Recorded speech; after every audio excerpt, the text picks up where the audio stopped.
Welcome to the YouTube channel. Welcome to the podcast. Whatever. It might become both. And I run Tech It Anywhere, which is a tech news platform for kind of like the diaspora, like anywhere in the world. And I saw the news about your recent fundraise, and I pinged Clarence, and I'm like, Clarence, make the hookup to like in contact with this dude. So I would just love to learn some more about you and who you are, where you're from, and how Nice Healthcare came to be. I'm based in Minneapolis, Minnesota. I grew up here and I went to college here, went to the University of Minnesota, and I studied economics and statistics. And I just went to graduate school right away and I got a master's degree in statistics. And from there, I went on to work in industry, mostly on the health insurance side, at large employers. And I worked as a health economist. And then, I got promoted, I moved into management, and I was doing everything that I wanted to do, at a fairly young age, but still yet I became dissatisfied, with how things were. And so I decided to go and get my MBA full time, in a full time MBA program. And it was while I was in the MBA program at the Carlson School of Management at the University of Minnesota that I started exploring doing healthcare startups. So while I was in my first year, even before classes started, I started my first healthcare company and I learned a lot through that experience. It was a time where lean startup was becoming very popular in 2009, and I thought I was doing everything right by, doing what was in a book. But I made mistakes, and I learned from those mistakes. The company didn't do exactly what I wanted to do. So I shut that down and parted ways with my co-founder on very good terms. And so I started another company after that. And that company, again, I took all the lessons from the first time. I took all the things I've been reading online, like any hungry first-time founder does. And still yet, the company didn't do what it was supposed to do. I was able to get customers. I was able to get a product to market, but it wasn't successful. So again, I shut that company down. And I was feeling really dejected as a founder. Like I just felt like I wasn't good at it, and I was going to quit, maybe go back to work, a regular job. But I came up with this idea, for how to do primary care differently. And the idea came out of an experience that I had with my son. My son was 1 year old at the time, and he came down with a very aggressive cough and a fever. And that fever and cough, as first-time parents, was very distressing for my wife and myself. He also had febrile seizures, and it took 4 trips to the pediatrician to get pneumonia diagnosed. And so once pneumonia got diagnosed, he got the medication, he got better, everything was great. But this experience left a really sour taste in my mouth, especially as someone who was a former healthcare economist who believed he knew and understood healthcare. That I knew healthcare from like the analytical data policy math worldview, but not from like the actual patient's view, until I had my own son and wife going through the medical system. So I started coming up with ideas like, how could we make this better? How can we improve on this experience? How can we make it lower cost? And it was from those ideas that Nice Healthcare was born. Very cool. So let's go like a little bit further back. You were born and raised in Minnesota.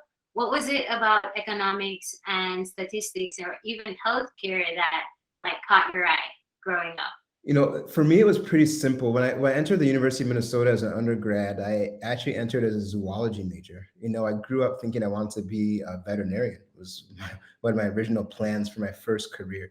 And, I started doing research once I got into school and saw how much veterinarians could make, how much schooling they had to do. And I didn't see a good ROI. Like it was just an ROI analysis. I was just like, I'm Yeah. not even at the age of 18. I was like, this doesn't make any sense for me. So I started looking around for this and that. And then what I did, I just started looking for schools or majors that had low enrollment, but could add a lot of value in a lot of industries. So kind of horizontally. And from there, I stumbled upon economics. It was a very small school, particularly the type of economics I was studying. It was a BS, so it was more mathematical in nature. And because I was doing this more math-focused econ major, I ended up taking a lot of statistics courses. And I started digging around in statistics and saw how small the school was, the department was in terms of enrollment of students. And then I started hearing something where everybody I went to school with, everybody would be like, I love my major, but I hate statistics. Like everybody says that, because everybody has to take statistics as part of their major, but most people don't like it. So a light bulb went off in my head. I was like, I should focus on that. So I actually chose a double major, in econ and stats as an undergrad, and then that's when I decided to kind of do the master's degrees in addition to that. Thanks, thanks. So you said you founded a couple of startups and those didn't work out as planned. Like, what made you try it again? What was different this time? The first time it didn't work because we were too early to market. Like there's nothing wrong with the idea. And in fact, the idea is being worked on by companies today. But in 2009, from a policy level, from a market level, it was too soon. So that was a lesson I learned from that one. So I didn't let that deter me, too much. The second one was I didn't push the customers I was piloting on hard enough, so, to determine really what is the value proposition, of this solution that I'm creating, and that was the one that kind of, hurt a little bit when it wasn't successful because I thought I was doing everything right. But what happened was one of my mentors, his name is Kyle Rolfing, he really encouraged me to not give up. He really encouraged me to continue to consider entrepreneurship. And he's the first one that said to me something like along the lines of that you got to look at entrepreneurship like a career. That it's not just like this one point in time. It's this thing that you do and you get better at your entire life. And that you shouldn't define yourself by the company that you're working on at the time. And so he really pushed that and impressed that upon me. And he also introduced me to other entrepreneurs that had their own, I should maybe say, failures. And when these people met with me and explained to me what they went through, I was like, wow, like you've been through way worse than I have, and you got back up. So through that combination of mentorship and networking, I decided to get back up and try it a third time. Talk about what it's like building in Minnesota specifically, and like how that may have been different from building in, say, Silicon Valley or New York or any of the bigger tech areas. Like, what were the challenges, and why have you chosen to stay in Minnesota? So the challenges are that, at least, so say back in 2009, even, you know, starting a company wasn't like this normal thing, because we have a legion of Fortune 500 companies here, and they're very large Fortune 5. So let's just call them Fortune 50 companies.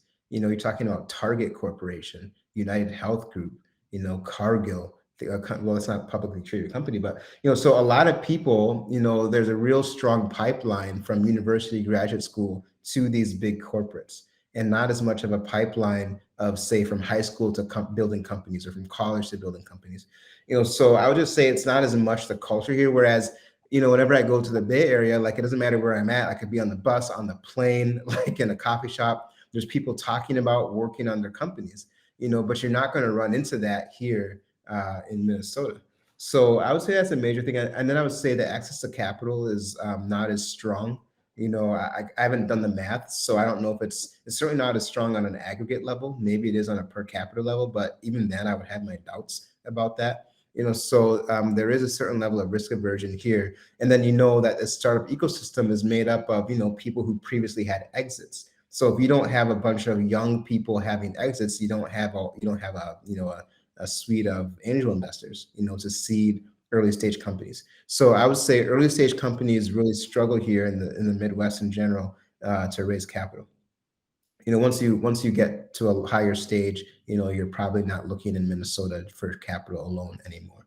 Why do I stay? Minnesota, specifically Minneapolis and St. Paul, are known for I'll call it healthcare innovation, and I say that loosely because innovation has not led to lower prices or better product, but a lot of what's new in healthcare has come from this region. So there is a ecosystem around healthcare here, and my network was here as well, which made it a little bit easier to get going.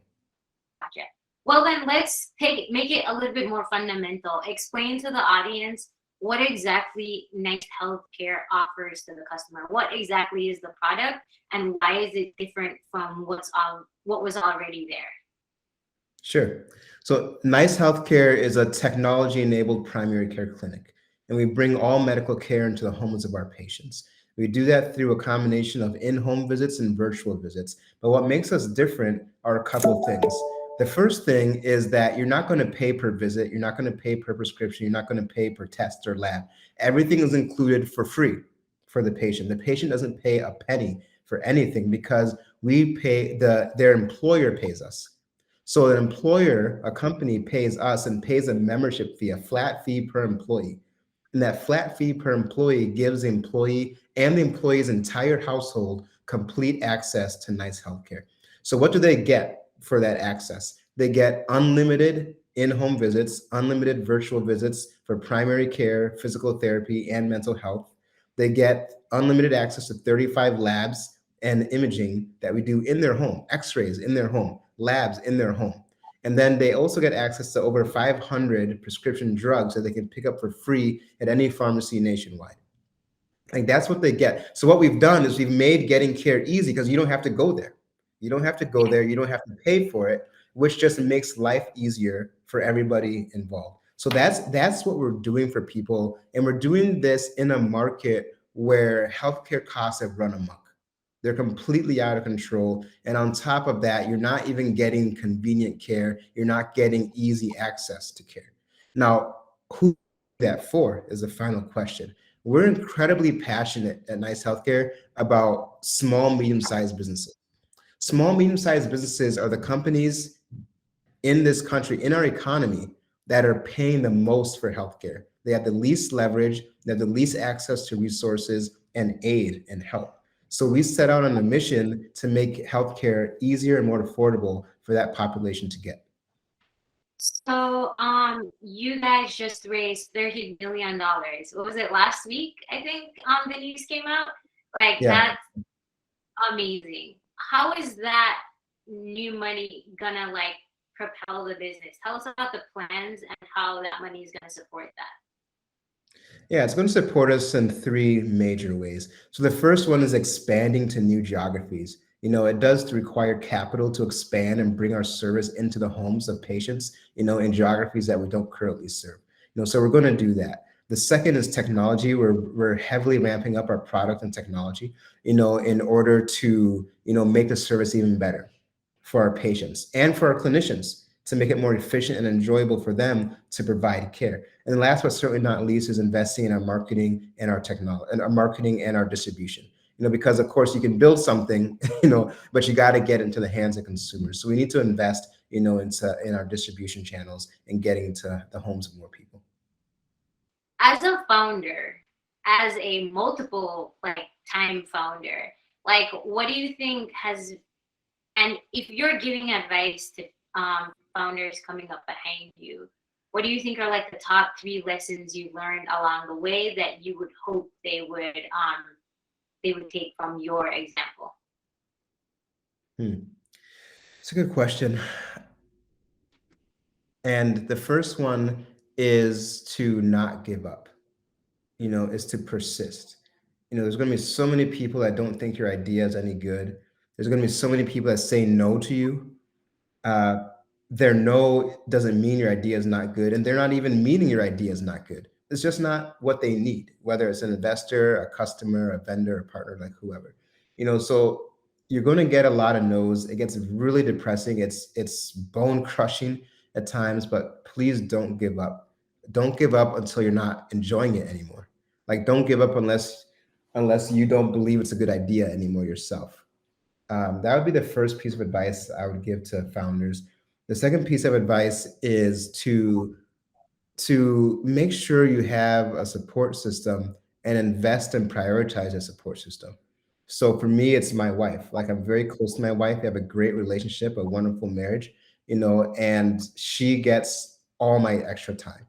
And I intentionally make extra time for her. I don't let the company or customers or anybody encroach on that time with her, or my children for that matter. So that's the second thing. And then the third thing I would say is this is more technical in nature, but try not to give up equity for anything except for money, right? Like founders only need a couple things. We need customers and we need capital.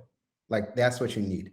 Anything else, like you're going to have so many people coming at you with advice, so many people that seem like they're smart, so many people that did this or that, but they did it a long time ago. Heck, I've been doing this for a while too. So you have to be skeptical of everything even I say. No one knows your industry or your business better than you. You are the subject matter expert. So don't be intimidated and don't buy into the things, scrutinize everything that people say to you. And the only time I say that you stand up is when someone's trying to become your customer or they're trying to invest in your company because they believe in you. That makes sense. As you are going into uh, hopefully expanding into new states, into new segments, are there any unique regulatory challenges to jumping um, into new spaces as a healthcare startup that one might not think about? It's hard to say because to me they're not new. Like all I've done is healthcare, so all the regulations are just there. I mean that's Yeah, I don't know any other way. I can't imagine doing a startup where there's very little regulation. I mean there's yeah, just regulation all over the place, and you get used to it. You know, yeah. so I wouldn't say there's nothing unique or special to Nice Healthcare or any healthcare innovator. Probably there's more red tape, if you will, in the healthcare industry than in some other industries. Got you, got you. How old is your son now? 11. Oh, wow. Holy crap. So you had an inkling of an idea when he was a year and a half, and now he's 11. Wow, that's quite a journey. Does he know that he kind of inspired your career path? Yeah. Yes, he does. That's awesome. Is there anything else that I haven't asked that you might want to talk about? Um, I kind of hit on it, in a couple places, but again, I'll just say it that there are many healthcare innovations happening right now, but very few of them are set up intentionally to provide cost savings today.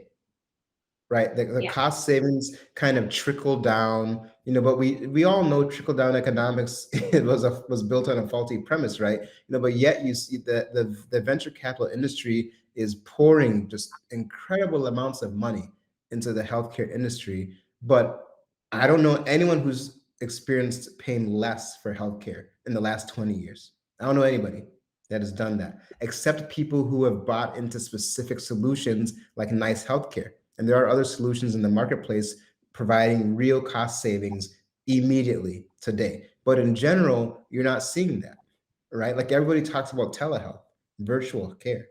Has our healthcare costs going down? Has life expectancy increased in the last 20 years? Are people healthier and happier? The answer is no. So I just always like to get it off my chest that most of the healthcare innovation that we're talking about and seeing is complete rubbish. There's very few companies that are saving people money today, like actually today, where they're paying less for the thing that they would have otherwise went and spent hundreds, if not thousands of dollars on. yeah. As I spoke to Clarence about this before, and he had some pretty strong thoughts about it. I was wondering if you have any thoughts about what it specifically means to be a Black founder in your industry, in your geographical region, and how was it as a Black founder in healthcare in Minneapolis, St. Paul? Specifically to Minneapolis and St. Paul? Well, I mean anywhere, but I mean I mentioned MSP because that's where you are. But Yeah. do you have any like specific thoughts on what it was, if it was any different for you as a Black founder, or were there any challenges specific to being a Black founder? I'll first say that it's not specific to MSP, so I'll call that out because these problems are everywhere. So I don't think Minneapolis is any better or worse at it. Now, Minnesota has some terrible disparities, the worst in the country. Like people wouldn't think it. Most people never even heard of Minnesota. We have the worst disparities on every vector. So entrepreneurship is probably one of them. So my specific experiences, here's the thing with my experiences, is that I know what the data says, right? Like I know what the data says is the likely outcome of me being a founder of color, a Black founder. Yeah. So can I point to a specific situation where I can say this exactly happened because I was a founder of color? I can't do that. What I can do as a statistician, as someone who understands probability, that there's a high probability that the outcome X was driven by the fact that I'm a Black founder, given the population level data that we all have available to us. Because it would be foolish to think otherwise, right? If I know this thing happens 90% of the time to Black founders, and 2% of the time to white founders, well, then it's only logical of me to conclude that it's actually happening to me. I can Yeah. see it anecdotally in my company. The most striking thing I'll say is that throughout my entrepreneurial journey, I've talked to other founders who are white males who have raised tremendous amount of capital, and they share with me privately, how much revenue their companies generated or generating, and so on and so forth. And I've almost 100% of the time been shocked to find out that they've raised multiples more than I have at higher valuations at much lower revenue, significantly lower revenue, and worse unit economics. Now, could it be chance? Could it be coincidence? I don't know. But it's happened to me too many times, to conclude that it's just chance. So we've talked about semi-long-term plans in terms of what this money will mean for Nice overall. But I guess like for 2022, like what is your most pressing goal? The most pressing goal, the most pressing goal is always the same goal for me, which is to make Nice Healthcare the best place to work, period, for anyone who's a clinician or not a clinician. Like that's what I'm here to do. And if I do that, if I give people good jobs, good wages, a safe place, a loving place to work, which love is our core value at Nice Healthcare. If that happens, then patients will be safe. Patients will get high quality care. Patients will get low cost care. So that's always top of mind for me. But specifically for 2022, what we're trying to do is to really establish ourselves in multiple regions. We're in 12 states.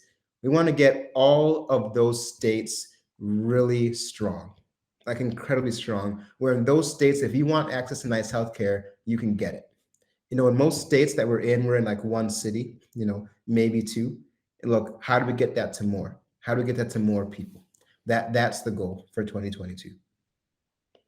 Where did the name Nice come from? It came from this idea that we only wanted to work with nice people because of a negative experience that we had.